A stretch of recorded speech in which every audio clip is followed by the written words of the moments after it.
After being told that we have to use the microphones and telling my colleagues we have to use the microphones, I proceed not to.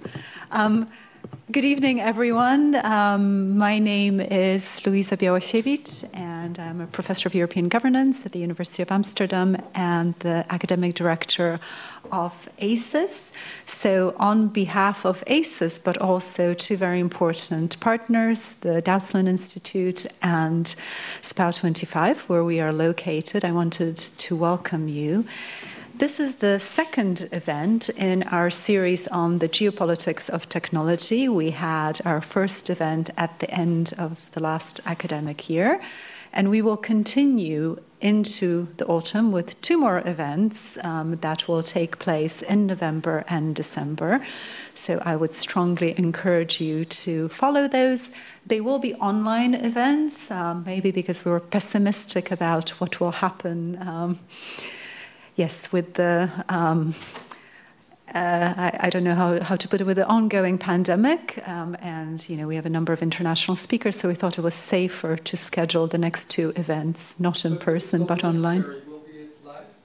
Sorry? If it's not necessary. We thought it was still better to, in those months, to keep it online, also because people preferred not to risk traveling.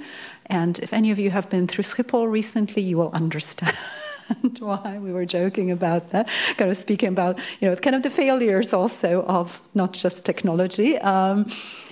So those next two events will be, online, but we hope to then return to either hybrid or in-person events.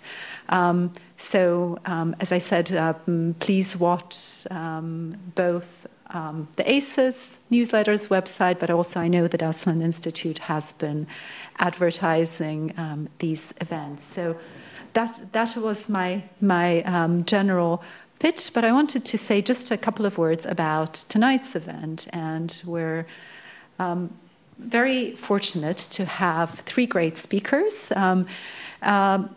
to talk about a book that is it's a book looking at a particular historical period, at a very important period of the Cold War years, or the post-war years, if we can call them that, but raising issues and engaging issues that are still extremely important and have become even more important in the past couple of years, regarding not just concrete measures such as export controls, but the regulation of knowledge and the intervention of states, but also if we think about the EU, the intervention of bodies like the EU into institutions, including universities and so on. So I don't want to kind of keep going. I want to introduce very briefly the speakers tonight. So if I can steal a copy of your book. This is the book that is our raison d'etre tonight. It's entitled Knowledge, Regulation and National Security in Postwar America, and we're very fortunate to have the two authors here with us today. So Mario Daniels, who some of you may know, who is the DAAD Fachlektor at the Daniels Institute here in Amsterdam. And John Krige, who is emeritus professor at Georgia Tech, but he specifies currently living in Paris, which is a much, I think, nicer, I can say that, having been to Georgia, much nicer place to be located. Joining our two authors, we've got a colleague who's very kindly agreed to take on the role of discussant. So Bastiaan van Apeldoorn is professor of global political economy and geopolitics, so really covering pretty much every theme in this book at the VU. And so thanks so much for joining us tonight. So what we thought we would do, also to keep this discussion a bit more lively and engaging, rather than asking our speakers to give kind of pitches or presentations, we wanted to do it as a conversation in which we will involve you, of course, as well. But we will start by giving them the chance to engage the kind of key themes in the book, and after about, what did we say, about 40 minutes or so, we will open it up to all of you, and I hope that you will join us in this extended conversation. So I will stop there and pass the floor to my colleagues. Thank you. Oh, I should go first. Yeah, you can go first. Oh, okay. I didn't know I had to go first. It doesn't matter. Okay. Well, I can go first. Yeah. And also, can everyone hear me? Because this is the okay. Great. So I'm also pick up a copy of the book because I didn't pick it up before. I got an electronic copy, which of course I read, but it's actually nicer to have the hard copy. And I really enjoyed reading this book. So if you haven't read it already, please do so. Especially if you're interested in things that are really concern also today's world, and Louisa also referred to it, because although it's a work which is mainly historical and takes a historical perspective, it also takes it right up to the Trump era, and I think much of what is described also with regard to Trump actually also applies to what is happening under the Biden administration. And it's very well written. And it's also very well researched, meticulously researched. It's got a well-worn phrase, but it really applies. I think, as you guys explained in the introduction, doing research on export controls regarding technology, high-tech knowledge, that's a daunting task empirically, because the legislation is rather complex. It involves many things that are complex from a legal perspective, but it also involves a lot of documents and documentation that are all out there, but are not necessarily easy to find and then to collect and map and analyze. And you've done all of this, and you really present the history of what you call knowledge regulation, well, starting actually right after World War I, but then focusing mainly on the post-war era and then up until the Trump administration. And this is something that is talked about much today. You probably all remember the Huawei case and how Trump was clamping down on this Chinese telecommunications company, Huawei. And since then, export controls or the restriction of the transfer of knowledge, also in the area of trade, has been very much in the news. Here in the Netherlands, we've had the case, and still have the case of ASML, the chip maker, where the Americans are putting also behind the scenes a lot of pressure on the Dutch government to not allow ASML to produce or to export certain advanced chip-making machines to China. So this is really very topical. And we just had dinner before this, the three of us, and I just told them that, and I don't know whether any of you had this, maybe if you're working at university, that last week I received an email from our dean asking us to provide information on knowledge security, or a request for knowledge security, it's called. And it involves a request to all of us working at the Vrije Universiteit, but I think it's a national thing, but it comes right from the Ministry for Education. It asks us to report on any research activities that might carry a security risk. So this is not just pertaining to business, and to businesses trading with China, for instance, currently, but it also pertains, and you also described this very well in the book, and this goes back also quite a number of years, it also pertains to what we intellectuals, academics are doing. And I think, might also be worrying to some extent. So this request was about whether we engage in any research that involved sensitive technologies, but also cooperating with state actors that are seen as dangerous. And these were actually four, apparently the new axis of evil: Russia, China, obviously, North Korea, and Iran. Maybe we'll talk a little bit more about that later on. But the book then, it basically focuses on the post-war era, And then it's about the Cold War context, and it's about restricting knowledge transfer to the Soviet Union.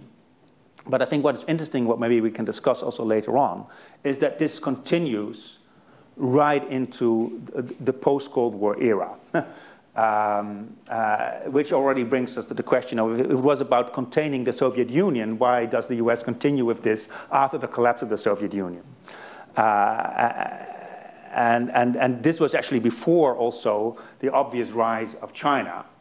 And so there's a kind of continuity here, I think, also in US foreign policy that I think is interesting and worth remarking upon. And what I maybe want also to talk about later, but I'll stop talking for now in a few minutes, is whether we are now seeing a discontinuity with Trump and maybe with Biden. You basically see a lot of continuity from World War II up until the present era, and I would have a few questions about that. Yeah, it is a remarkable book, and what I really like about it is that it's at the intersection of, on the one hand, economics, and on the other hand, security, or academically speaking, the intersection of international political economy and international security or geopolitics, which is the title of my chair basically combines these two fields. So it appeals to me because also my own research on US foreign policy is at the crossroads of these two things. And maybe before I give them the floor to you, one of the questions that I had is, you seem to one of the largest statements or sort of thesis of your book is that there is a kind of tension or maybe contradiction between, on the one hand, US foreign policy always promoting free trade, liberalization, market liberalization, the liberal world order. That's very much the ideology that is ingrained also in the US state and US foreign policy, the free market ideology. On the one hand, and then these concerns for national security, both narrowly defined as military security and more broadly defined, interestingly, as economic security, which then produce a lot of, if you like, illiberal measures, conflicting with this promotion of the liberal world order. I think that's one of the recurrent themes of your book. But I also would sort of pose the thesis that maybe, in a way this is a contradiction, and there are definitely tensions, but maybe it's also a paradox in the sense that these things have gone hand in hand, and have gone hand in hand for good reasons. Because ultimately the US has always been interested in not just defending the liberal world order and protecting it, but defending it as a US-led liberal world order. And I think this has called for two things. One, to prevent other states that are seen as enemies to the liberal nature of the world order, to prevent them from becoming too powerful. So it's the Soviet Union during the Cold War, and maybe currently China. But it has also called for the US, and I think you described this in the case of Japan during the 1980s, it has called for the US to prevent more friendly states, friendly to the US, allies, Western countries, or part of the Western Bloc, to become too powerful economically by gaining a technological lead over the US, because then it might still be a liberal world order, but no longer US-led. So in a way, the US has been, in order to promote sort of the US vision of the world, it was also in a way forced to take these illiberal measures. So there are tensions, but it's not necessarily something that is a contradiction in the sense that it cannot go together. Mm-hmm. But yeah, I'll stop talking now because otherwise it's not a conversation. Yeah, maybe I will just take up one of the points. Can you hear me? Is that okay? Yep, all right. Oh, that's very loud. It's making noises. So indeed, this tension between liberal markets and national security is indeed something we were also kind of surprised by when we did research, because I think we both agree that by writing this book, we look at the world in a very different way now. So I think most of us walk around with this idea of how, or ideas of how globalization works. So we have the idea that markets over the decades grew more open, that technologies are spreading very quickly, that we have free access to technologies, that it can be traded relatively freely, and that there is not much state intervention involved here. But that's actually not right.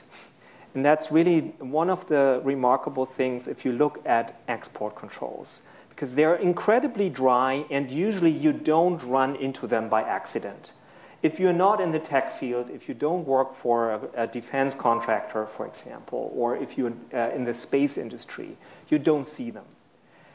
We are in one of those rare moments where export controls actually enter the newspapers, and that's why this book suddenly becomes topical and timely, because you read things like Huawei or ASML, those cases is a Dutch case, that you suddenly see, okay, there is state intervention.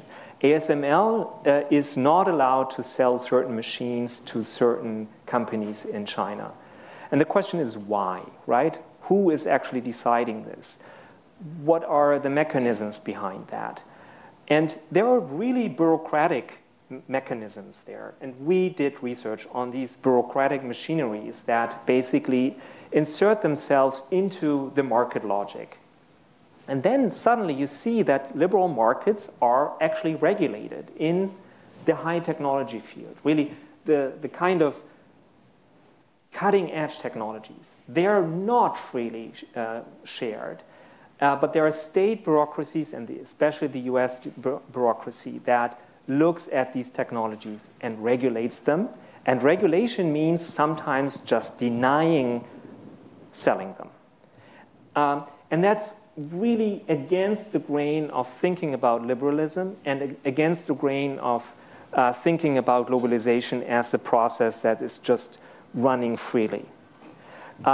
So that's really what this book is about, is looking at specific state actors that regulate the sharing of technology. And this is going on really on a regular basis every day since at least the 1940s. So we're not talking about 1 or 3 cases like ASML or Huawei. We have, for the entire period of the 1940s to today, and that's really the core area where, or the core period where export controls worked, we have probably at least several 100,000 licensed decisions, maybe even millions. So there are bureaucrats who sit there and look at technologies which are going to be sold or not. And they make decisions if you can sell it or not. Maybe a million times since the 1940s. So there's a lot of bureaucratic activity here. So this is actually really changing the way you have to look at, especially the high technology markets. John, do you want to chime in? Yes, thank you. Can you hear me? I think the point to stress is this word knowledge as well. I think Mario and Bastian have made the points very clearly so far. I would just say it's important to realize that these export controls are materially based on dual-use technologies. There are 2 kinds of export control regimes in the United States. One controls weapons, and obviously America is going to control the export of its weapons. But there's another one that controls dual-use technologies, technologies that are of both civil and military applications, shall we say a GPS system. And why is that important? It's because when it has a commercial side, the Department of Commerce is involved. But it also has a military application, so the Department of Defense is involved in the State Department. And that is why this tension between commercial exportation and national security comes into play, because the same technology can be used both, shall we say, to develop a rocket, a space launcher for civilian purposes, or for that same purpose to develop a military missile to launch rockets or to launch nuclear warheads against the United States. So this dual-use aspect is at the core of this tension in our book. And it's because these kinds of knowledge have this double function that we have these export controls that precisely interfere with or disrupt the free circulation of goods, the free market ideology. It's a particular kind of technology at a particular site in the production system and the techno-industrial base. And that's why we have this tension. It's based around that. Could I, though, ask a question about that? Actually, something that is not entirely clear from the book, or maybe you can here clarify how you see this, because you now talk about two different things. One is the export of, let's say, clearly defense technology, defense weapon systems, and the technology and knowledge that belongs to it. And by the way, I think, apart from that, it's at the intersection of international political economy, international security. It also very much highlights how knowledge is something very political, something I think that is also very strong about the book, and we can discuss maybe later on. But then the second category you say, just explained, is dual use. So you have technology that can be both used for civilian and for military purposes. And so then the risk obviously is if you maybe export a piece of technology that then is under the label of civilian use, can be used or abused by the Chinese to maybe develop new advanced weapon systems, whether related to GPS, artificial intelligence, whatever, right? Or say a backdoor into your telecommunication systems by highway, for example. Well, exactly. But I think then there, in your book, there's also, although now you do not make it explicit, but there's actually also a third category, because you talk about economic security, and that already became a concept that was very became dominant in the discourse, also the bureaucratic discourse, I think in the 1980s during the Reagan administration. And it was mainly directed against, I talked about this before, not against the enemy, that is the Soviet Union, but against Japan as a new economic rival, potentially overtaking the US, not militarily, but geopolitically, economically and technologically. Now, I think in the case of Japan, the worry was not necessarily, about dual use, that Japan would use this to develop its military power. The worry was that Japan would maybe gain a technological advantage vis-a-vis the US, and therefore its economic power would outstrip that of the US, and then therefore become an economic rival, which then ultimately also threatens American national security. Or maybe just its economic interest. I'm not sure whether it was the interest of American industry or whether the thought was maybe both. Okay, then Japan will become so powerful, like I said before, that we might still have a liberal world order, but it's no longer the US-led because America is no longer on top of it technologically and economically. But that seems to be but maybe you misunderstand, a kind of third category, because it's not necessarily dual use, but it's even broader than that. And so then any kind of knowledge that might also be used for technological development is in a way securitized. Yeah. Or is that... Yeah, that's good. I mean, the point is it's messy, and that's actually why this is interesting. Because we decided early on not to talk about weapons. So, because it's a complex bureaucratic system, and there are agencies in place for weapons. And we said, yeah, weapons are relatively straightforward, and they're relatively clear, right? You should not sell an intercontinental missile to your enemy. Yeah, okay. But the dual-use technologies, they are really interesting, because they are, on the one hand, as we just learned, commercially interesting, but on the other hand, militarily important.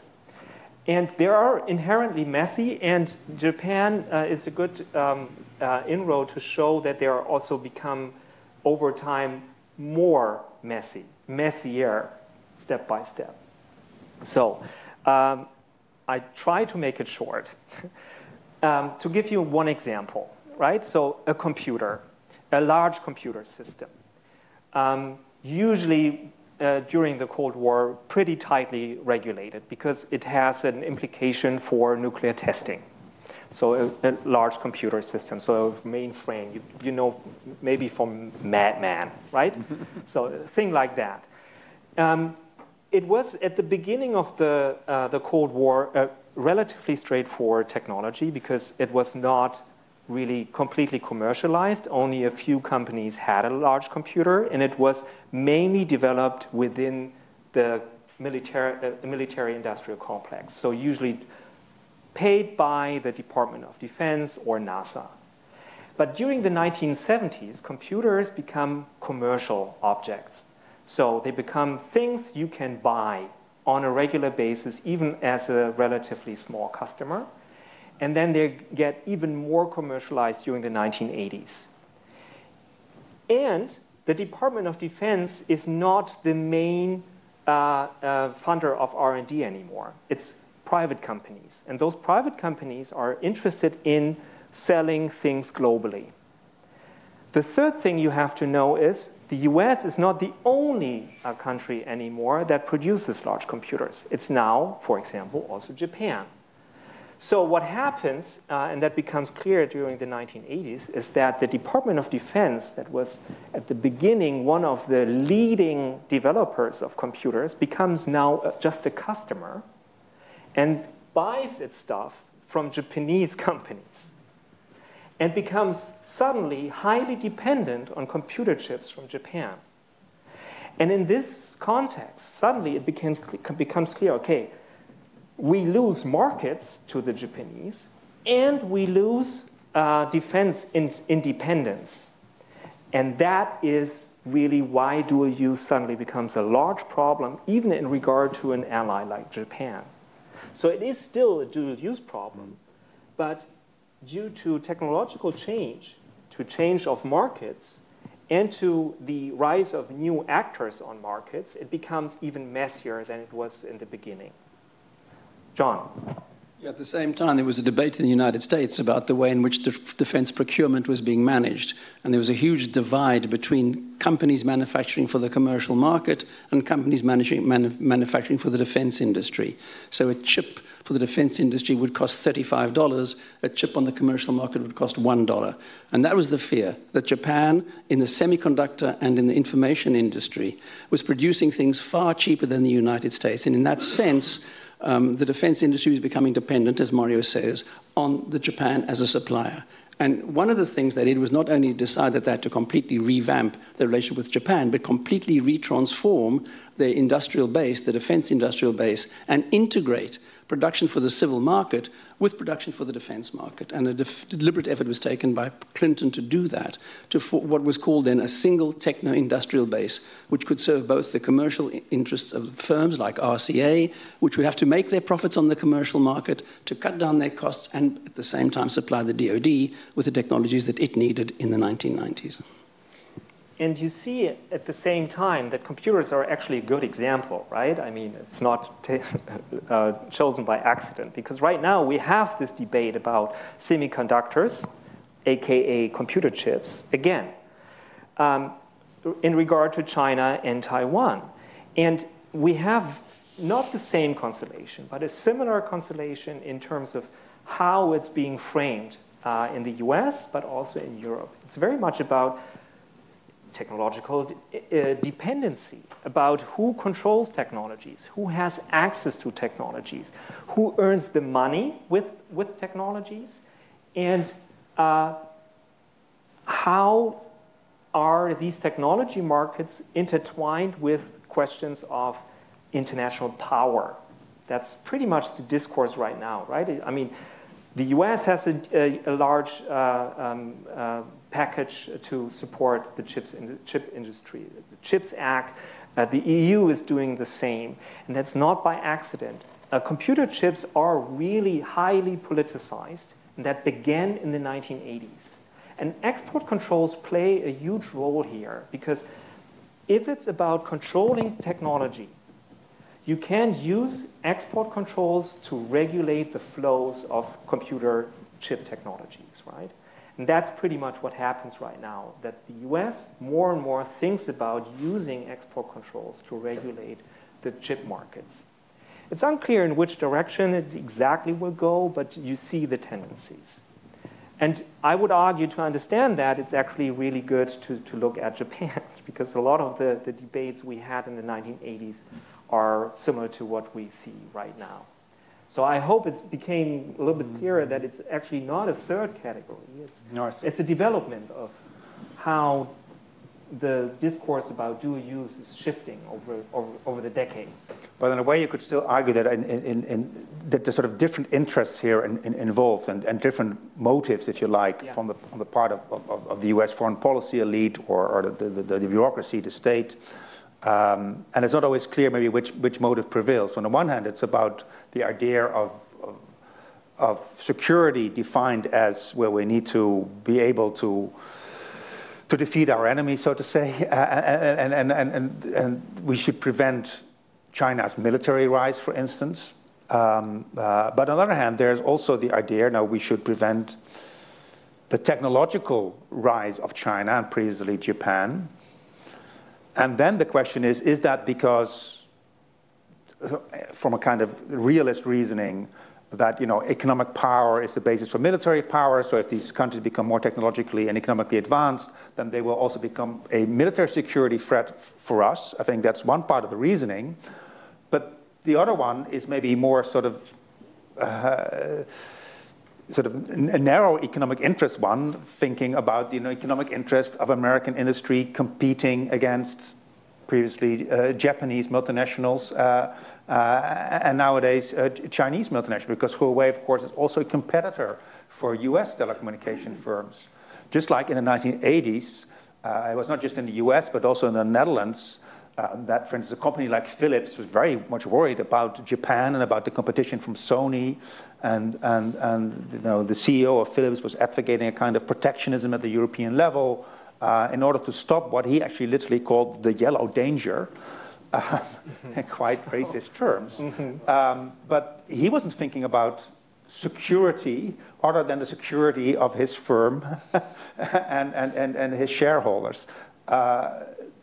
So it's just a kind of question of sort of which interests here are here at play, and can we sort of disentangle them or see how they combine to make for this regime of export controls? Yeah, I think it's important to stress that the point at the time was that America believed that global superiority simply rested on military power. Yeah. And what Japan taught them was that economic strength is also fundamental to global power. Yeah. And that was a wake-up call. And this is why the notion of economic security enters the debate, that we cannot be a military power if we're not also a major economic power. You've just said it, actually, that the two are integrated one with the other. You can't be a military power without being a global military leader and power, without also being a global economic power. And that's what the lesson from Japan was. And that is why economic security enters the debate, and why the two seem to be just become two sides of the same coin. Yeah. Remember a famous statement by the Secretary of Commerce: you can't be a world-class satellite industry for the military if you're not a world-class satellite industry commercially.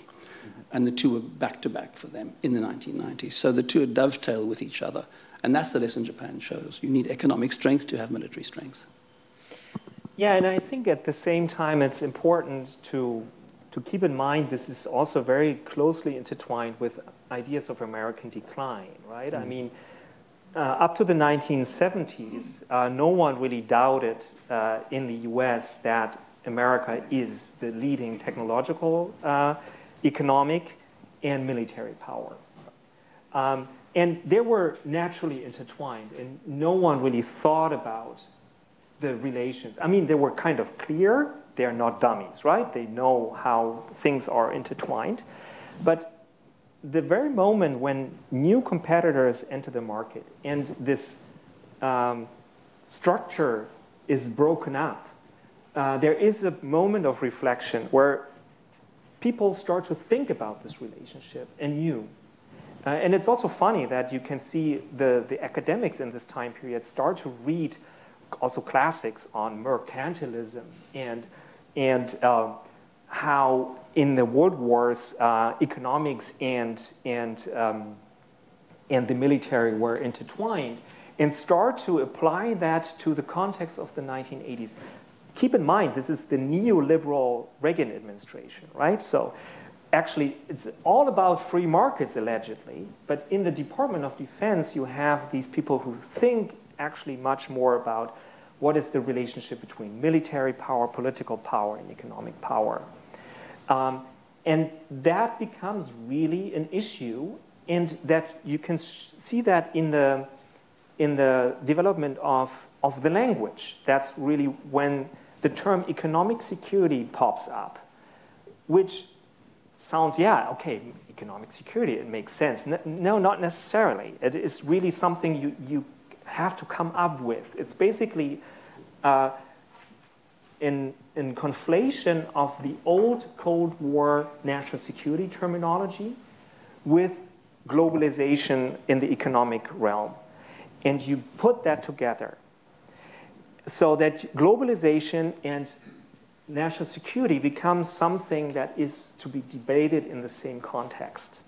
That's quite interesting, and it's not a natural thing to do. And that's really something you can see happening in the 1980s. And by the way, especially again during the Trump administration. So the term economic security has had a revival during the Trump administration. Yeah, there's a question in between. Yes? Did that surprise you? Yes, a little bit. Because this has been around for several Yeah. decades. So the term was never really gone, but it was kind of asleep a little bit. But this has always been policy, industrial policy, economic policy, security policy. Yes. Since the question for the audience. Yeah, so the question was if that was surprising that during the Trump administration this terminology popped up again. It is a little bit.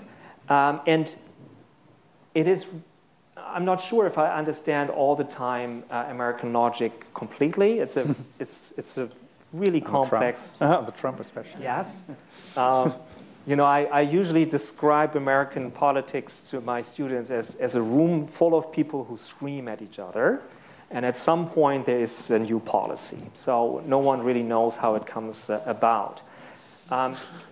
So to give, you said it's always around. To give you an example, because you said industrial policy, which is pretty much part of this context, right? If you want to have economic leadership and you want to have the best technology, why don't you do industrial policy? Like today, CHIPS Act, you pump money into the system. Actually, in the 1980s, and before that, that is actually a dirty word, industrial policy, in the US context. The Republicans especially said in the 1980s, we don't do industrial policy. The market is doing that. The state should not have a role in there. And the trick was always, or especially in the 1980s, to basically ask the Department of Defense to support certain technologies, but not to call it then industrial policy, but defense policy. So it's about the labeling. That it has always been there. Yeah, but the labeling... In the 80s, the internet developed, ARPANET, Yeah. DOD. Yeah. So yeah, but... So that was the answer to the Cold War and nuclear retaliation. Yeah. To distribute your infrastructure. Yeah. So it has always been there. Yeah, so it has always been there. That's the... Maybe it hasn't been labeled the way you see it now. Right. It has always been there. Yeah, but labeling matters, and it changes also what politicians do and how they do it. So it's not just, it's always there, and if you don't talk about it, it's still there. No, you can actually see how the terminology shifts and then the policy shifts. John? Yeah, excuse me, it's not just a label. It's a discursive move. Using the concept of security has a particular kind of weight. In the United States, which is a state which presents itself as being a lean state, right? I mean, how do you get businesses to accept controls? How do you get businesses to sacrifice convictions in the free market through export controls? By saying we're doing this in the name of national security. And that trumps free market ideology and allows businesses come to accept that there are constraints on whom they can trade with.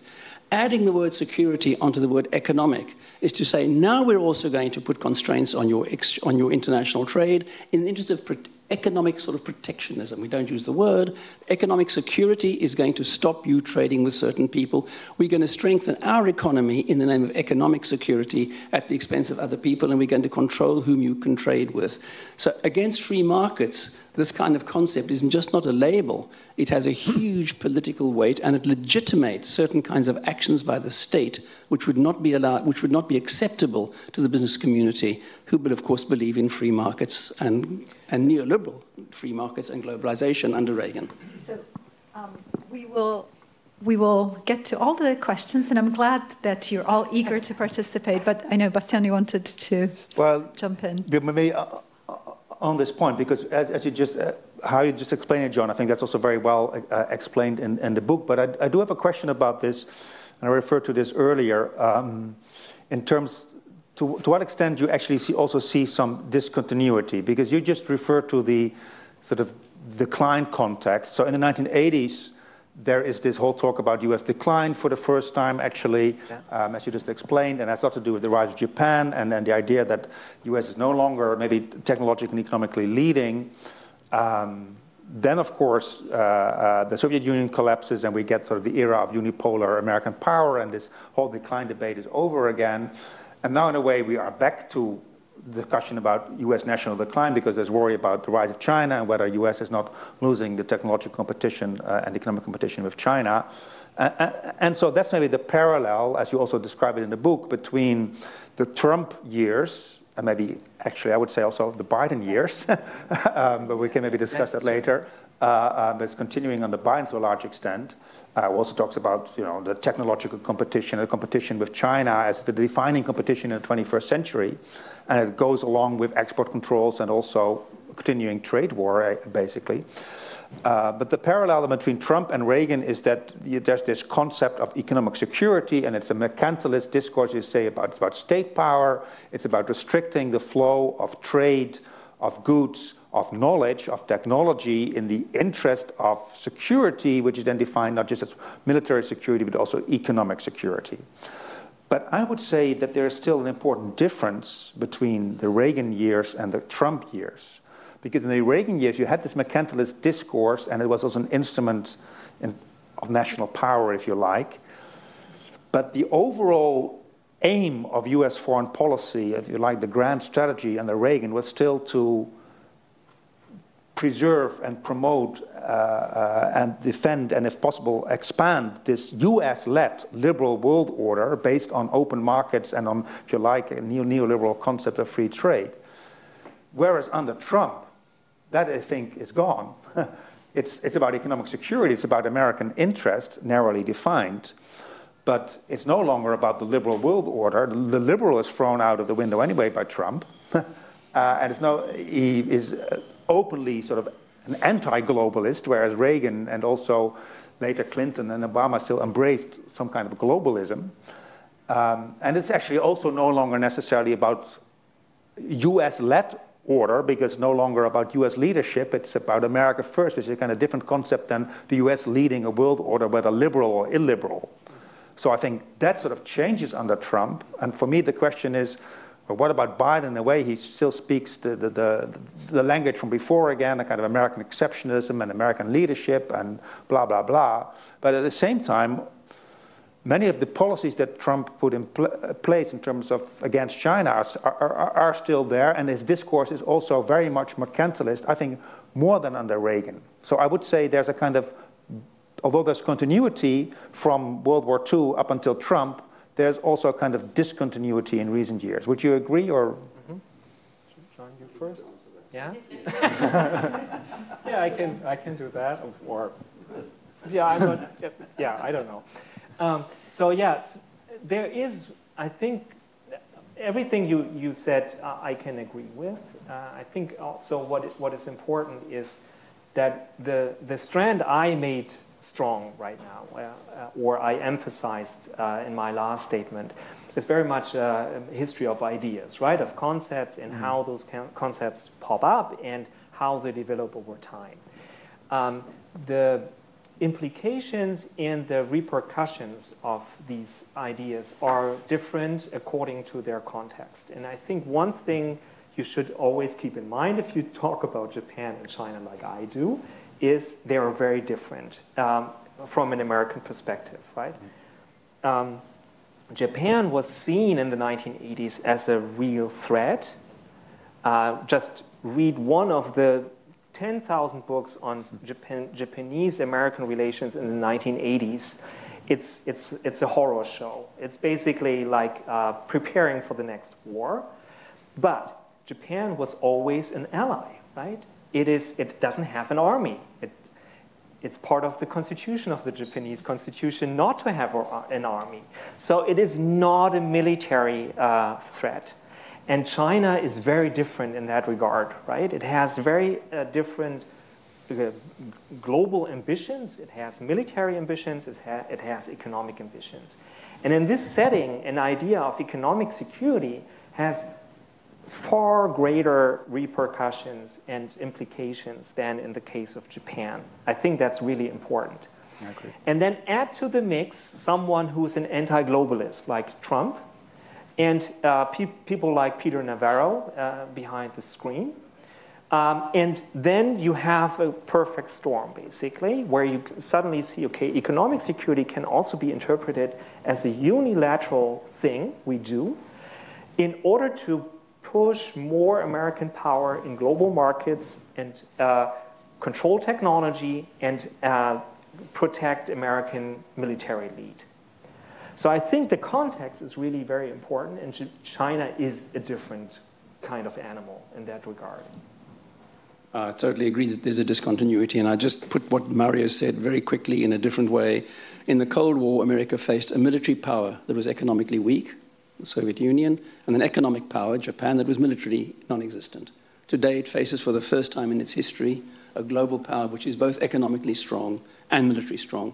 And of course, that's calling for a whole new range of policies, including a massive extension of export control rules, but also an attack on globalization. So you're absolutely right, there is a discontinuity, which we didn't say enough about.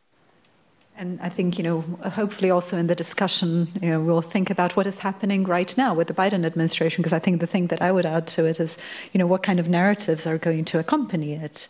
Because maybe the narrative is slightly different, but, the controls are very, very similar.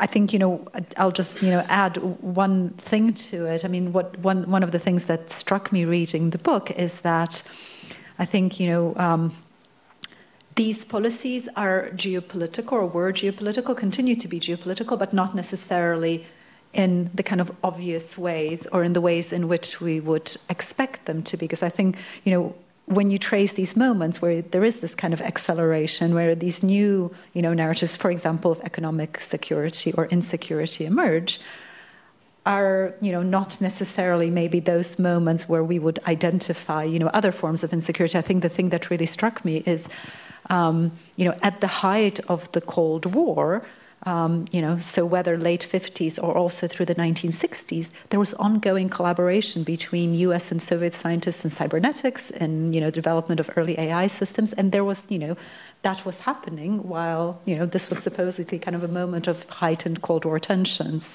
So I think, we need to kind of disentangle that. We promised we would stop and let you take the floor. So what I will do is I will pass this mic into the audience. So please speak into the microphone, and I will steal this one. There's that. And Jonathan, I know you had your hand up, and there were two hands up, and then I'll get to you. So first here, then the gentleman in the brown coat and in the white sweater here, and then two more.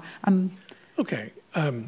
Thanks very much. Thanks for a great introduction to the book and for encouraging me to come. I only had a chance to read the introduction, but I would like to comment. I mean, it's attractive to present the argument in terms of this kind of paradox of America's liberal economic image and the restrictiveness and security orientation of its export controls. But the question is whether the liberal economic image of the United States isn't something of a caricature. And, you know, political economists today are emphasizing much more the hidden American developmental state, not just the Department of Defense, but also the National Institutes of Health and their contribution to American advances in the life sciences, pharmaceuticals, and so on. It's always been the case, you know, we have the Buy America Act that never went away, public procurement being largely closed to outsiders. There's a new book that sort of is the flip side of your story by Mark Thatcher and Tim Blundell's called Foreign States in Domestic Markets, Sovereign Wealth Funds and the West. And they compare 4 countries, I think it's the UK, France, Germany, and the US, in terms of the way they've received inward investment by foreign sovereign wealth funds. And the United States stands out as being the most restrictive and, of course, increasingly restrictive. And that does intersect with what's happened under Trump, but also preceded it. So maybe that's, you know, maybe you get the paradox by, you know, a little bit misspecifying the case. And then I just wanted to ask, there is this growing and very interesting debate about so-called weaponized interdependence, which is exactly on this intersection between international political economy and security. But you don't talk about it in your book. Maybe it came out too late for you. It's in the footnotes. I wonder whether you could position your argument in relation to that debate. Yeah, thank you so much. Sorry, let's take just a couple more, if that's okay. So let's take 2 more, and so let's take those 2 there, and then we will do another round. Thank you. First of all, I agree with the gentleman here that I'm a little bit surprised that you are surprised. At least you mentioned that you are surprised. But just one remark from all the remarks that we made. I haven't read the book, but I gather that your idea about free markets is a little bit like Václav Klaus' ideas, who thought a free market is a market without any regulations. But free market and free trade is just nothing to do with regulations. Always existed with lots of regulations and rules regarding foreknowledge, regarding ways of conducting business. So the fact that a free market can perfectly be consistent with additional rules, even about security, international security or economic security. And I'm surprised that that is not really understood by the things you mentioned. Let's take one more, so if you can pass that on to your colleague right there. Hello. Very stimulating. Yet another question from someone who hasn't read the book, which I'm sure is your favourite kind of question. Just buy one. Yeah. Well, I mean, I was, you know, amazingly stimulated by this discussion. As a historian, I would just love to know a little bit more of the texture, because you said these decisions are made by bureaucrats. So we just kind of imagine these grey concrete buildings. But I'd love to know, in kind of your process of engaging with the archives, if you got to know some of these bureaucrats, maybe even became sort of attached to them, enjoyed their writing. Were there some characters? Were there some internal debates between these sort of seemingly faceless bureaucrats? Let's take these 3 and then pass on to. Well, I'm not going to let you get away with saying that this notion of free trade is just some sort of something that we naively believed in and found that it wasn't true. The point is that the notion of free trade is institutionalized and embedded. This is a book about business and the state. That's the first thing. Trade practices and the state. American business dealing with its state.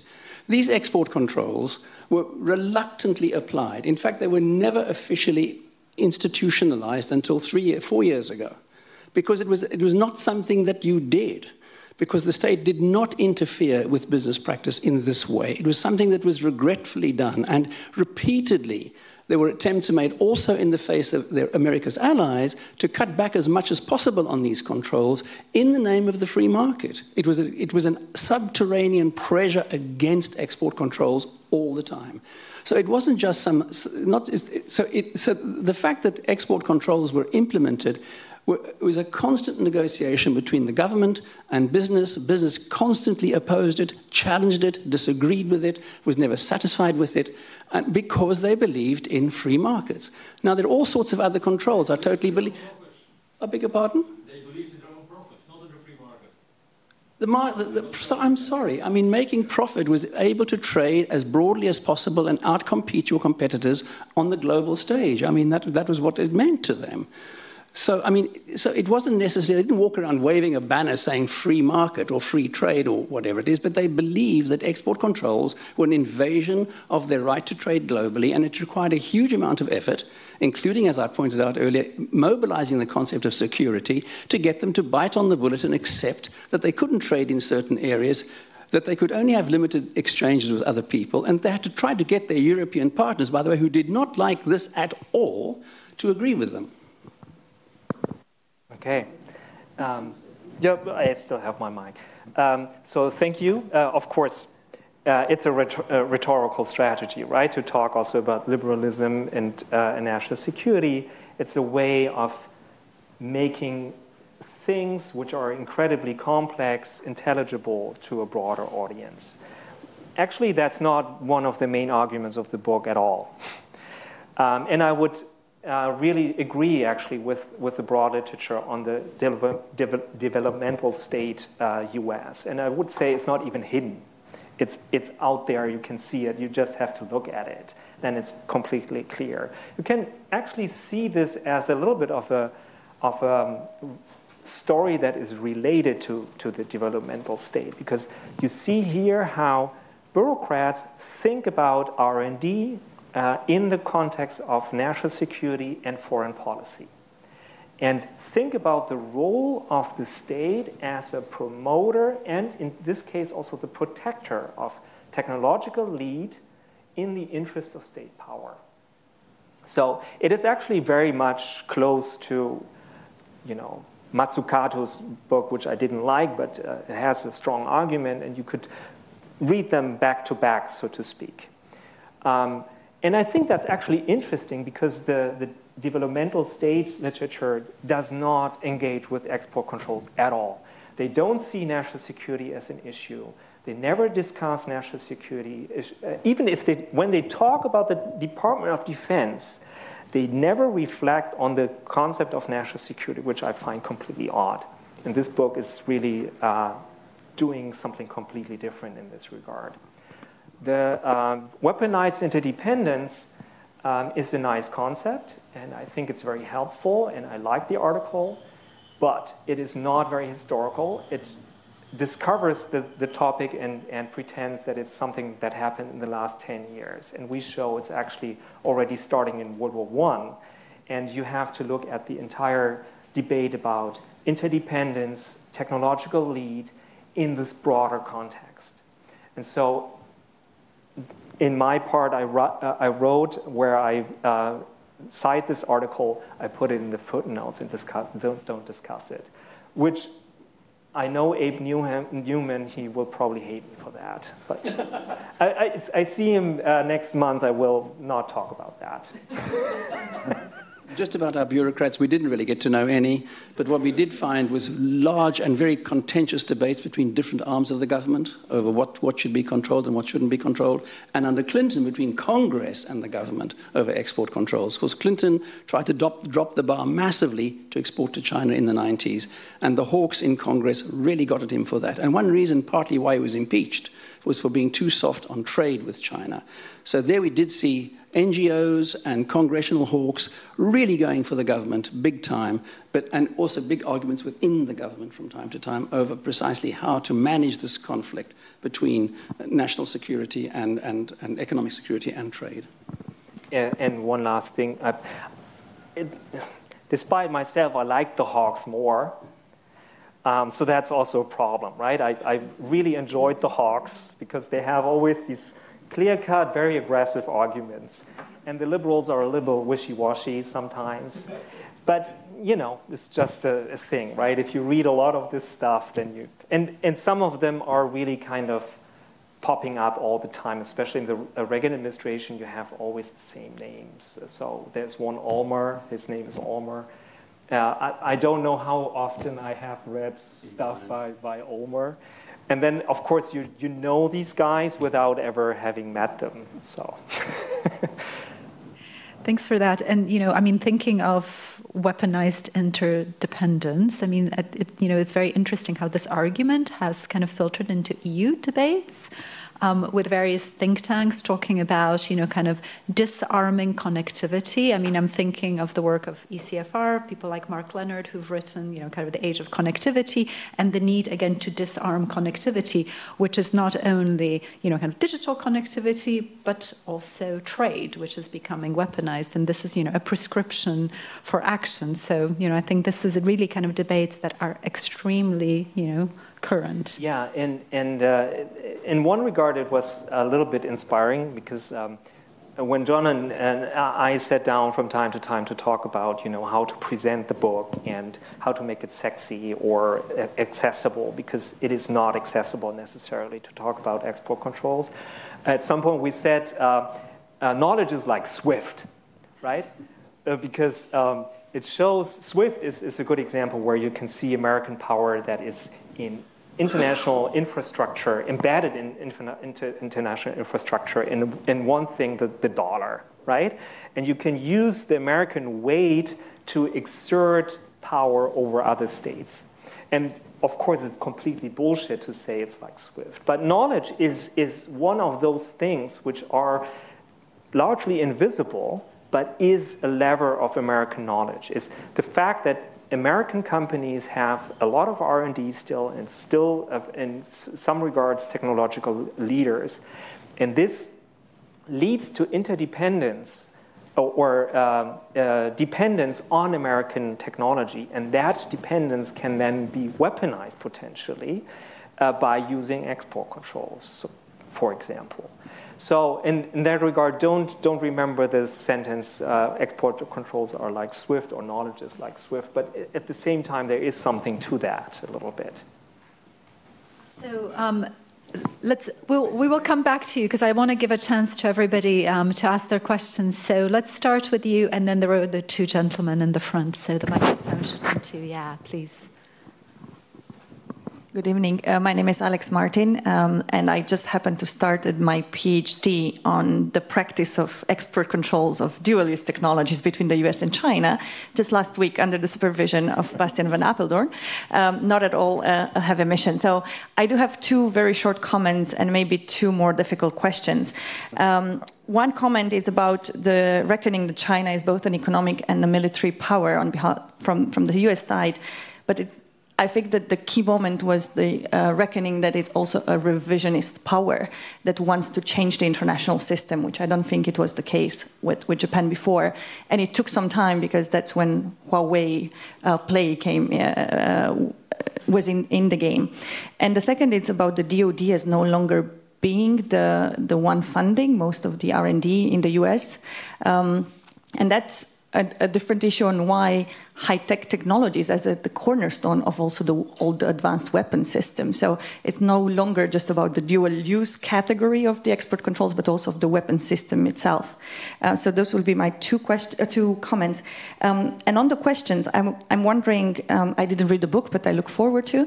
The question on decoupling, and this is one of the key themes. I have a background in think tanks and the policy world, so I'm wondering how do you see the export controls, the acceleration of export controls contributing or not to further decoupling between the two, and whether or not in the book you managed to capture the gap between when the technology, various technologies have been developed and when they are actually acknowledged as part of national security or economic security interests. So, thank you.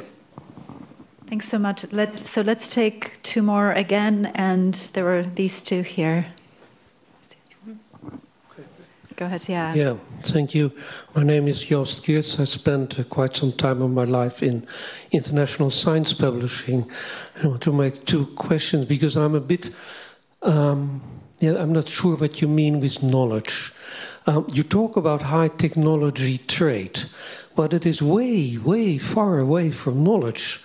It is applied. And in American research, still, say in informatics and physics and others, there is the funding agency is the Department of Defense. And the amount of money put in the budget of Department of Defense on, say, on physics research, which I know most of, is secret.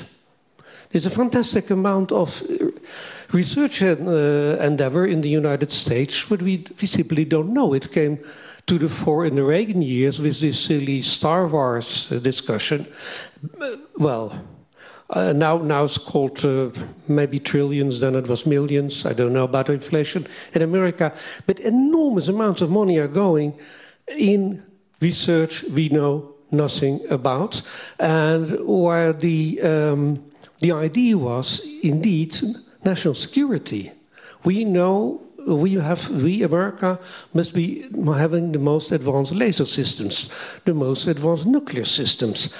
And I don't know how to dovetail that with the other thing in neoliberalism, or simply liberalism, or simply capitalism, how you want to call it, that there are two things. First, they export labor to China, which means all the technology to apply this knowledge into making machines is exported. And secondly, what is now under discussion in the United States, they exported all the, they imported, I see, all the mining industry. I mean, rare earth metals, normal metal, copper, they are not mined in the Appalachian mountains. No, they're imported.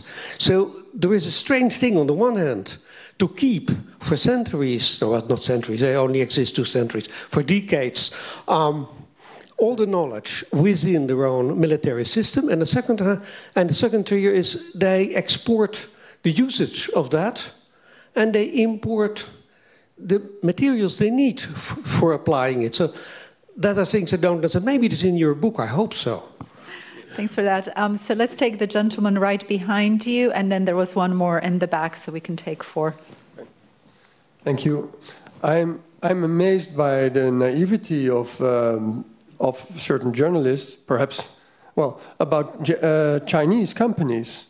Because if you are, suppose you are CEO of a Chinese company in the People's Republic of China, you do what the state asks you to do. There is no way to say, no, I don't do it. So even if you have a small portion of your shares traded on the Hong Kong Stock Exchange, you just do what the state of the People's Republic of China demands you to do or asks you to do. And then, but if you read these in the articles you read about Chinese companies, it is as if they are companies like our companies. And it's not the case.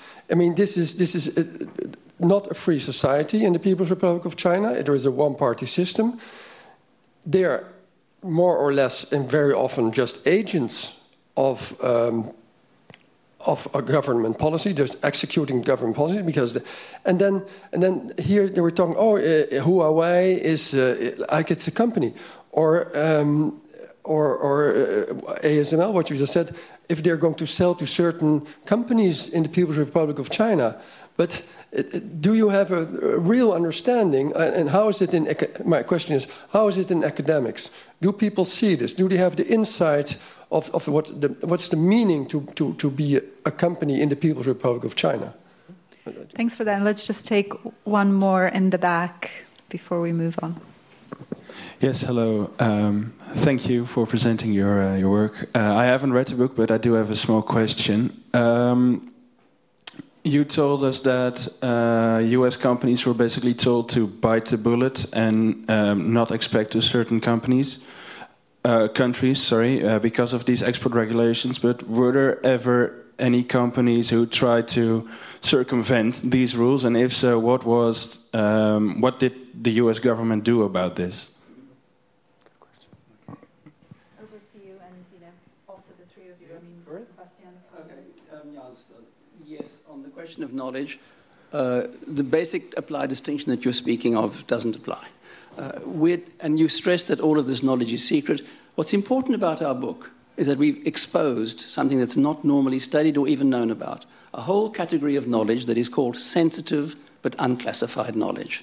It is sensitive because it can have military applications and uses.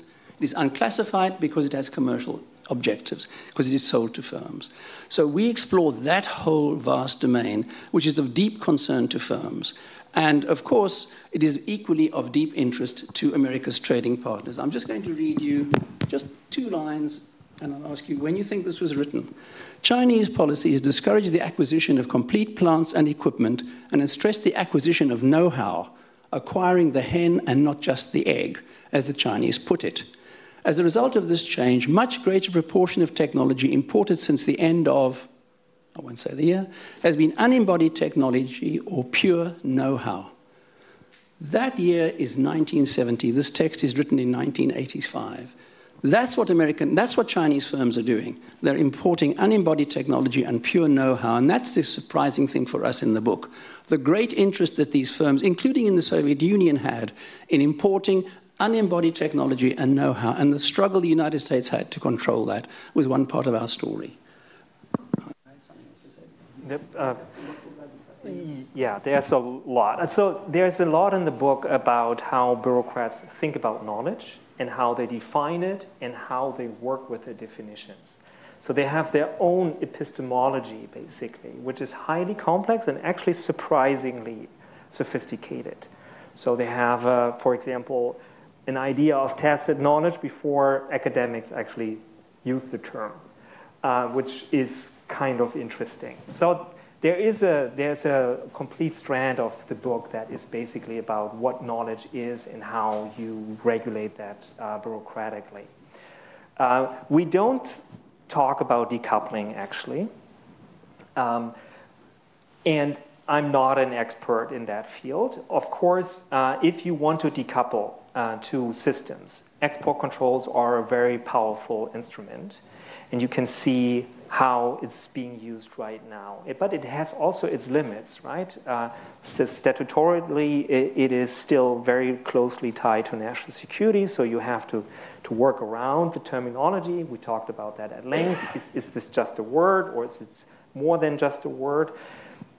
So I'm a historian. I don't talk about the future. I try, at least. Could I just make one comment about that? I think one way of studying it is through foreign direct investment.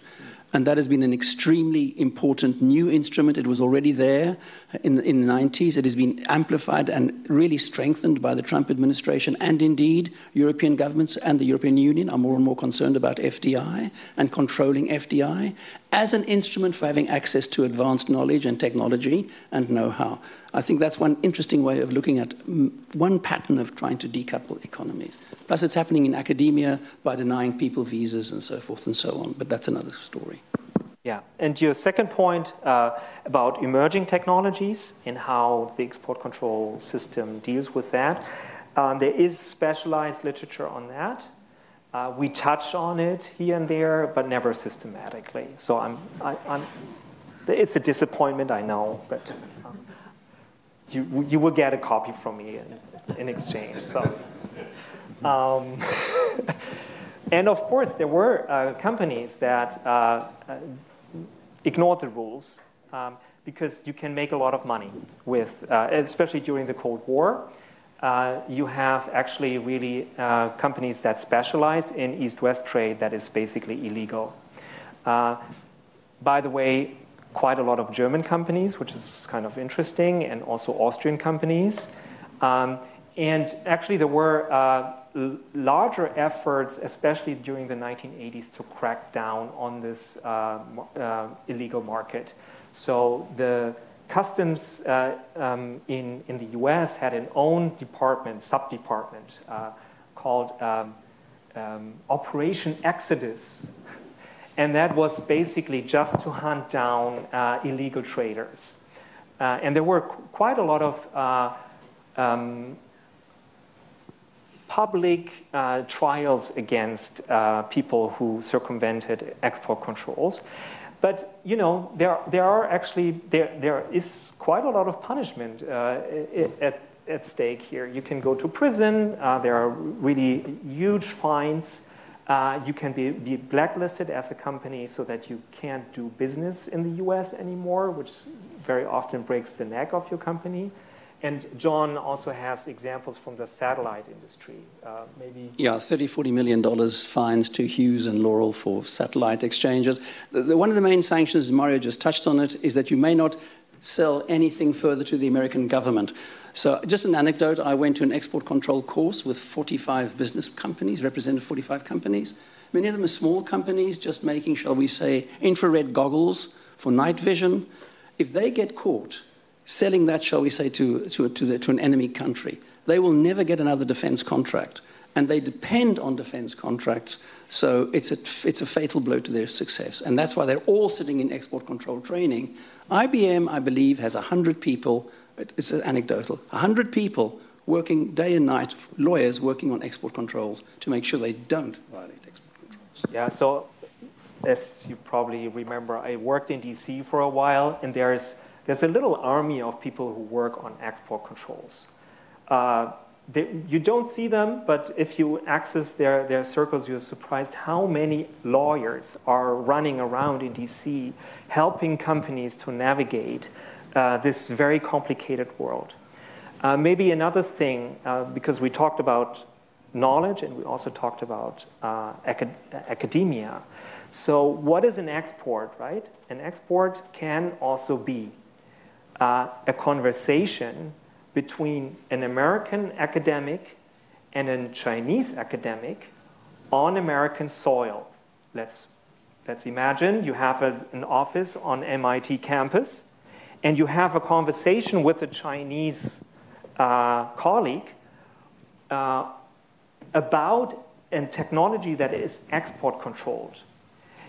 If the FBI gets wind of that, you can go to jail. Because you need a license for that conversation, because it is seen as an export. It's called deemed export. The idea is that the Chinese professor is basically the stand-in for China as a country, and he will carry the knowledge in his head, crossing the American border, crossing the Chinese border, and exports the knowledge. That is American law, federal law. You can go to jail for that. It's not very likely necessarily, but there was a case that made a lot of, led to a lot of anxiety. 2008, when was it? The professor who went to jail for yeah. Yeah, 2008. So there was a professor who just didn't care about export controls in 2008. And he had a master's course, and I think he taught drone steering technology. And he had a student, I think one from Iran and one from China, and he did not apply for a license for this kind of seminar, and he also did not exclude the foreign students. And for, I don't know how, but the federal government learned about this, and this man, I think he was 70 when he went to trial, went to jail for, I think, 4 years in the end. And that was a case that basically was about chilling the climate, right? So it made really something like national news. So when I talked to an export control officer on campus from Texas, and export control officers are on every American campus. So there's at least one person, and very often more than one person if it's a technical school, who is in charge of export control licensing. So I talked to him, so what is your job? And he said, my job is to make sure that my professors don't go to jail. And he referred immediately to this John Rees-Ross case. which was this case from 2008. And he immediately said, yeah, this is the case. This is what I try to avoid. So there is a lot of stuff going on which is not clear, because we are also used to think about export as a trade thing. But it's really about knowledge. It's about transferring knowledge. And that can happen in many ways. It can happen through selling something, by printing something, but also by talking about something. Last point. Yeah, of course, the academic literature reflects very much on the peculiarities of Chinese companies. What, as a historian, I sometimes find a little bit disappointing is that very often the historical perspective is not there. And this book is a little bit an attempt to change that. Because for decades, no one really cared about the systemic differences between the US and China. Because they were advantageous to the US companies, right? I mean, we see just a large shift here. But in the 1980s, China became the most important scientific cooperator of the US. More, if you look at exchanges, at money for research projects, then China is actually more important than Western allies, as far as I know, in the 1980s. So there is a long history there, and that needs to be taken into account if you really want to understand where we are right now. Of course, that doesn't mean, you know, I try to be an academic, and I don't want to position myself in this kind of hornet's nest of American-Chinese relations right now. But what I want to say is history helps actually to understand this. Because it is a very complicated relationship. And if you just listen to the hawks, and you know I like them, then you don't get the full story, so to speak. But, you know, and this assumption, I mean, as you were saying, that every Chinese student or visiting professor on campus is potentially an agent of the Chinese state. I mean, that assumption is there. There was a great piece actually on The New Yorker a few months ago, kind of talking about the witch hunts that are happening on American campuses, you know, literally following people and kind of asking, you know, what are you studying? And I mean, I can give you a similar anecdote. Colleagues in engineering departments being, you know, first addressed by their, you know, the school lawyers or officers to see what exactly are you teaching your graduate students and what can they do with it. I mean, this is, you know, a very common process. So, Morrison and Jonathan.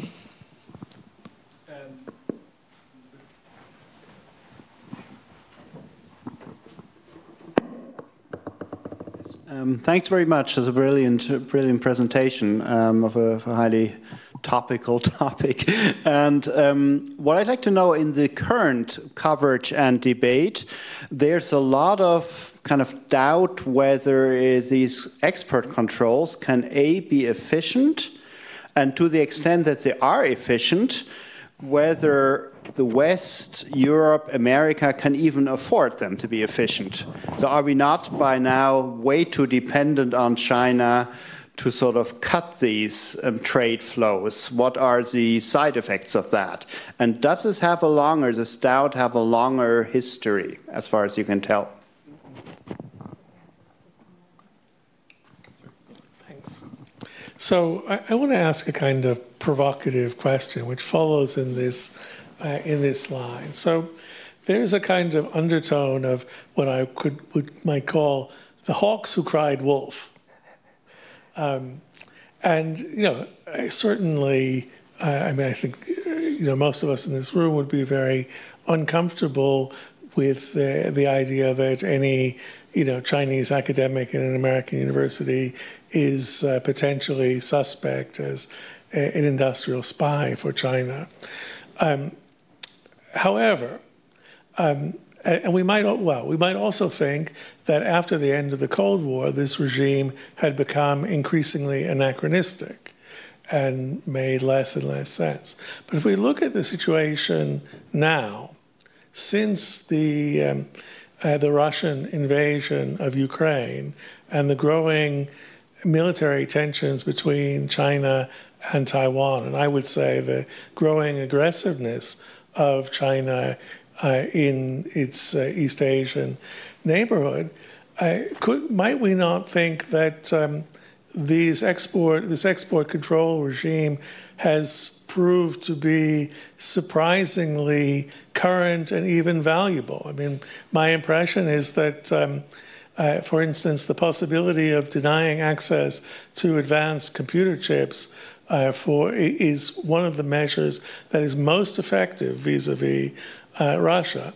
And it may be also most effective in deterring the development of certain advanced Chinese weapons, which do seem to be threatening to its neighbors. So is this a kind of, unexpected return of this, weapon that has been kind of buried and that we might even want to make fun of, or we might have wanted to 10 years ago, but that,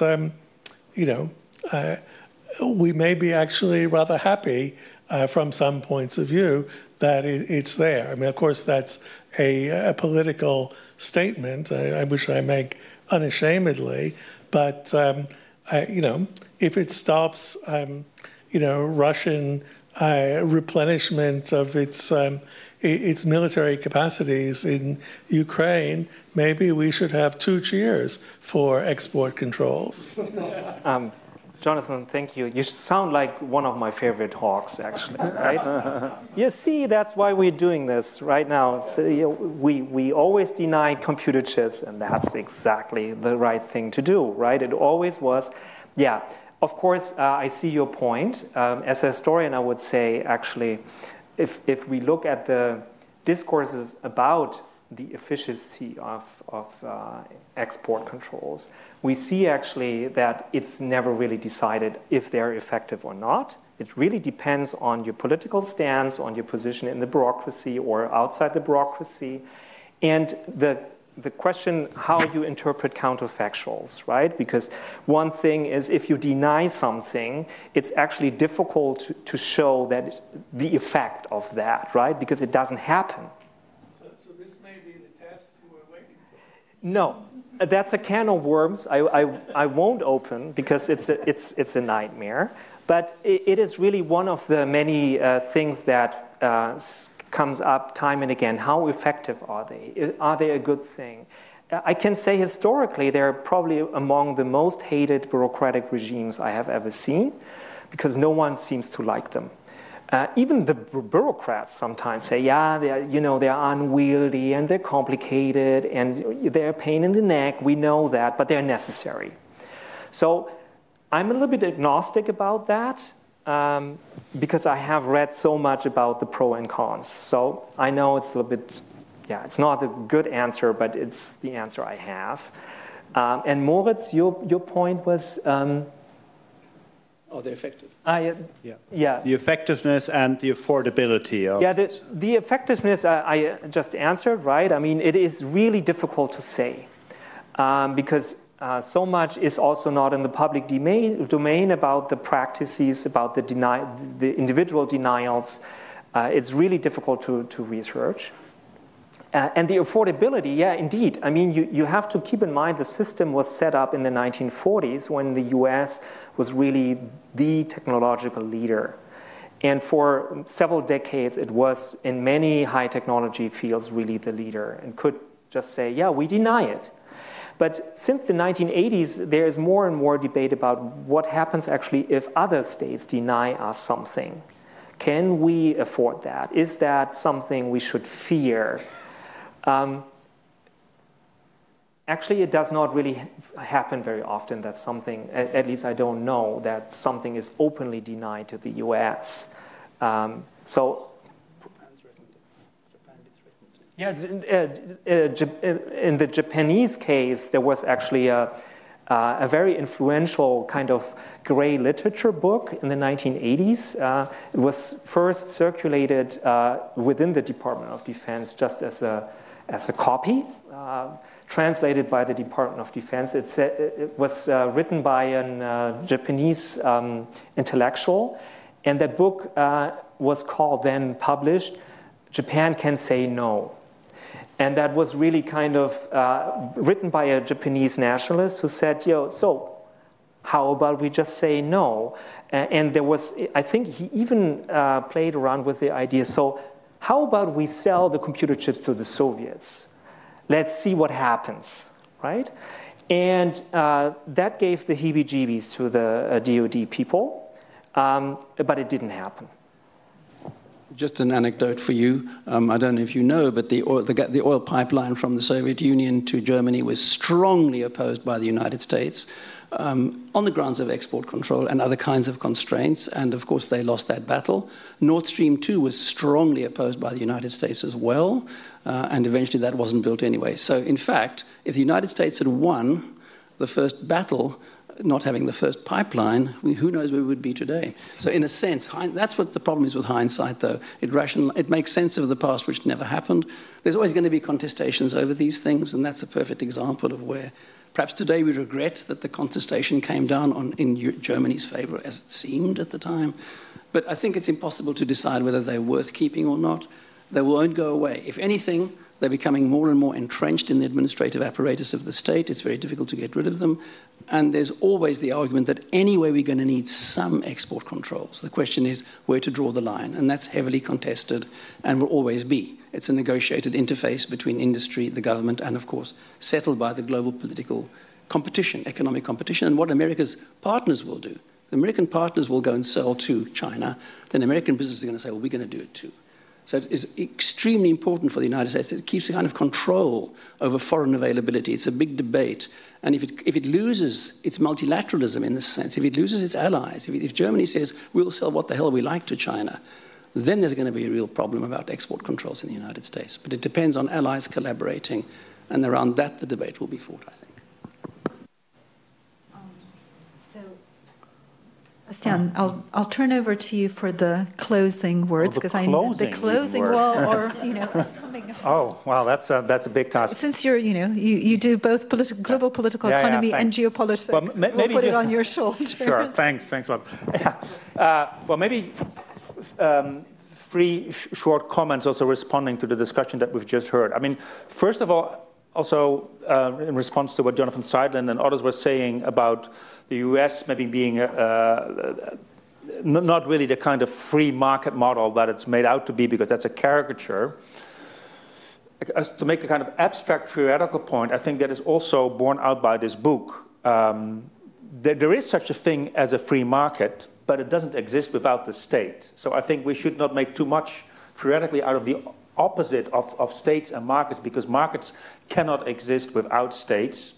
And so that's important. And I think what this book shows, the state can play different roles vis-a-vis the market, and we always have to ask critically what kind of role does it play and whose interest does it serve, and that can also change over time.